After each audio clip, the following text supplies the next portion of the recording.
ਲਓ ਜੀ ਅੱਗੇ ਸੁਹਾਬਾ ਇਕਰਾਮ ਹੱਥ ਤੇ ਹੱਥ ਜਲਣਾ ਤੁਸੀਂ ਇੱਥੇ ਰੱਖਣੇ ਨੇ। ਚਲੋ ਸੁਹਾਬਾ ਇਕਰਾਮ ਤੇ ਜੋ ਲਿਖਿਆ ਵਾਰਿਸ ਰਹਿਮਤੁल्लाह अलैह ਹਾਂਜੀ ਨੇ ਹਾਂਜੀ ਕਿਉਂ ਯਾਰਾਂ ਤੇ ਉਹਨੂੰ ਤੁਹਾਡੇ ਸਾਹਮਣੇ ਪੇਸ਼ ਕਰਨਾ। ਜੀ ਜੀ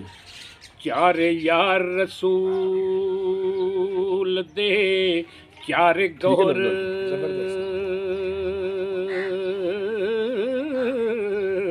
ਤੇ ਸਭਾ ਇੱਕ ਥੀ ਇੱਕ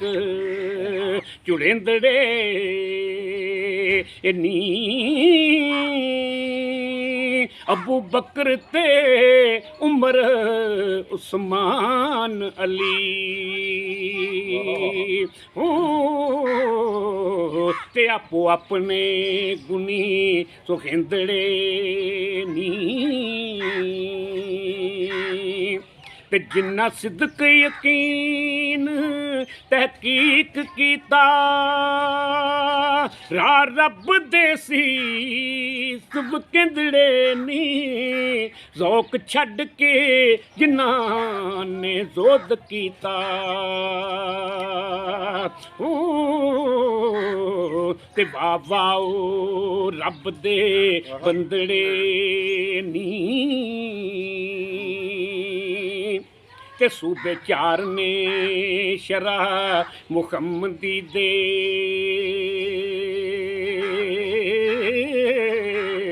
ते मुल्क दीन अंदर नबी वंडड़े नी पाई फतह करके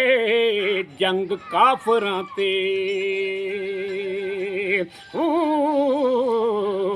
ते किते तम कफार दे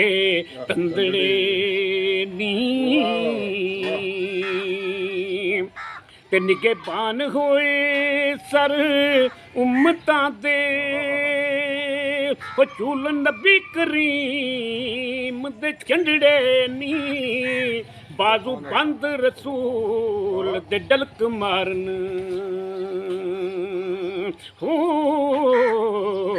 ते सुच्चे चार मोती लड़ी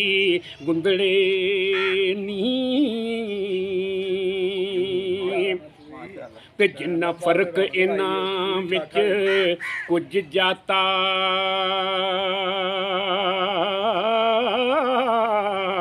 ते उतरों हजूर दे गंदड़े नी वारस शाह मदद चार यार दीजी ते रब्बा रख लई फेल जो मंदड़े नी सुभान अल्लाह।